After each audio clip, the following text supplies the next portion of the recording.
This year is flying by. We're already halfway through. Let's wrap up the books that I read in June. Grab a drink and a snack and let's talk about some books. Anything peach flavored? I'm there. The first book that I read and finished in June was Harry Potter and the Deathly Hallows. This is a reread. I haven't read it since I don't know, when did this book come out?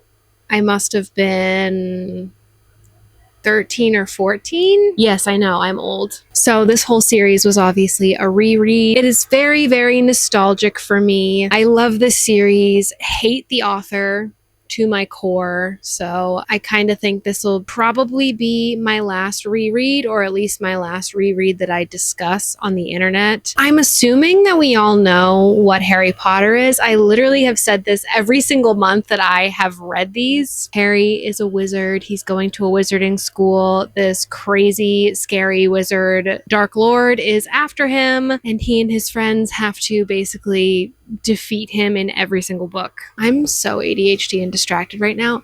My body is killing me. Me and my kids went on a hike this morning and I don't know. I'm broken, okay? I'm so old. But anyways, I gave this book a 5 stars. It was my favorite of the series. And I say it like that again because I don't like the author and I have very mixed feelings about this whole series now and everything. So I'll just leave it at that. Oh my god, this blanket is pissing me off. Oh my god, help. Then I read my first ever ARC copy, which was very exciting for me in itself to be able to receive ARC copies. It was just through NetGalley. A lot of people can sign up to be ARC readers on NetGalley, so it's not like a huge deal. But to me, it was a big deal. And that book was Pearly Gates by Bonnie Solomon. Pearly Gates is a drag queen, but she's dead. We're following Pearly in the afterlife, and she's with her soulmate named Thunder. And Thunder is like, his soul is just really growing, and he is just doing all these great things, and he's evolving. Meanwhile, Pearly is kind of has been stuck at the same soul level for a long time, and she's not really evolving or growing at all. And Thunder decides that he wants to take a break from Pearly because he feels like he's evolving so quickly and she's not moving and he needs a break. So they break up and go their separate ways, but Pearly is absolutely devastated, and she thinks that one of the best ways to evolve her soul quickly is to become a spirit guide. She's already applied to be a spirit guide before, and the higher ups have denied her because she's not evolved enough yet. So Pearly Gates goes behind the higher ups' backs. She asks a random guy who is a spirit guide at a bar, this is all in the afterlife by the way, if he would be willing to let her substitute for him while he goes on vacation. He's hesitant at first, but he decides, sure, I want to go on vacation, so why not? Why not put these people's souls in the hands of this completely unevolved, kind of crazy drag queen? And so Pearly takes on 3 charges. She takes on a woman who is facing some grief around her husband's death. She takes on a young man who is dying from cancer. And the last person that she takes on is a trans woman who's really trying to step into her identity as a trans woman. And I ended up giving it a 3.75 stars. If you couldn't already tell, this is very satirical. It's a romp. That's truly the best word for it. It's such a romp. Pearly Gates is a force to be reckoned with. She's hilarious. She's a lot, but really she is the key to helping all of these people really grow and learn. There's drama, obviously comedy. I was laughing out loud. I was tearing up. This is exactly the kind of book that you should pick up if you're feeling like slumpy or if you're like in between heavy books. It's just the absolute perfect palate cleanser. And then I read Amari and the Night Brothers by B.B. Alston. This is middle grade. We're following Amari, whose brother has disappeared,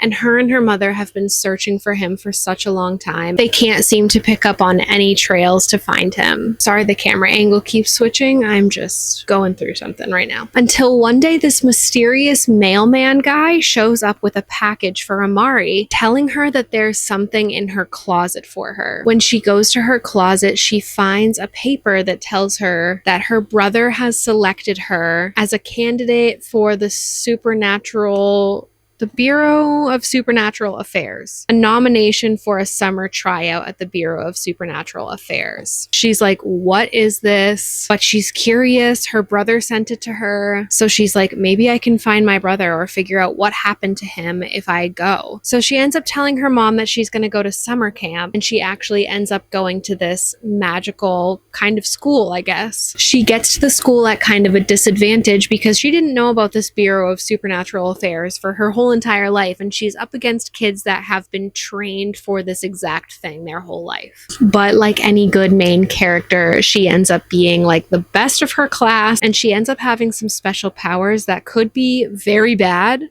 or could be very good. This is the first in a series. I ended up giving this a 3.5 stars. I thought this was really cute and sweet and so mystical and magical. If any of you out there have like a preteen that's really into like fantasy kind of books, I highly suggest picking this up for them. Even you could pick it up too if you're into middle grade books. But I will say that it does read very much like middle grade because that's what it is. I don't think I'm personally going to continue the series, not because I didn't like it, but because it just did feel a little bit too young for me. This is definitely one that I would keep on like my back burner in case parents need recommendations for their preteens. We are moving right along, you guys. Next, I read The Favorites by Lane Fargo. This one has been popular in the book world lately. We're following Kat and Heath, who grew up together. Heath was actually fostered by Kat's dad, and they've always ice skated together. And then one day at a competition, a really famous ice dancer notices them and she invites them to skate at her academy. And so they say yes. They end up going to the academy. They meet a bunch of different characters, some new friends, some new foes, and a lot of drama ensues. We're seeing Kat and Heath's story unfold in Kat's perspective. We're getting the transcript of this like documentary about Kat and Heath. So we're getting a lot of perspective from like the media, we're getting perspectives from judges, other ice skaters, and it's all just drama.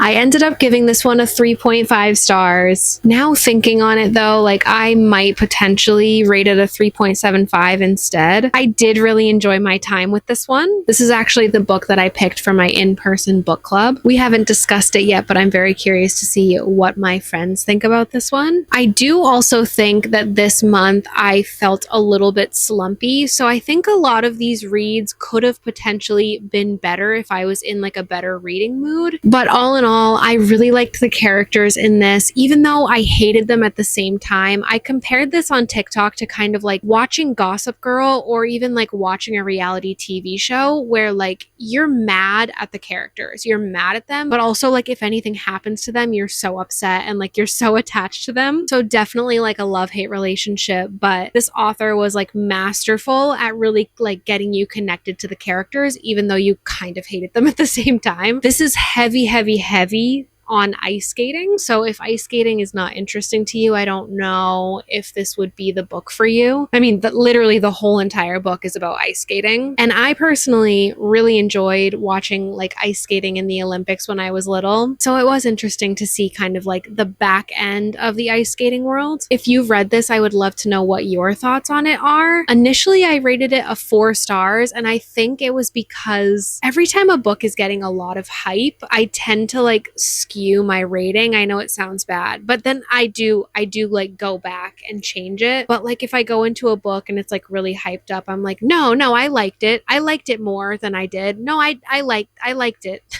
You know what I mean? But then eventually when I have time to sit with it, I'm like, okay, like I don't have to like it as much as everyone else liked it. All that to be said, a 3.75 stars is not a bad rating. I really enjoyed my time with this. And then if you have been following along on my channel, I have been doing a Throne of Glass spoilers vlog. This is my first time reading Throne of Glass. So I read Heir of Fire by Sarah J. Maas this month, which is technically the 3rd book in the series. Obviously, I'm not going to tell you like what happens in this book in case you haven't read it, but we have our main character really stepping into her identity. We have a lot of lore and world building and like character development and new characters in this one, new storylines happening. This was definitely like a connecting kind of book, like connecting the first part of the series to the second part of the series, but I wasn't mad at it. There was a lot happening in this one, and I ended up giving it a 4 stars. Actually,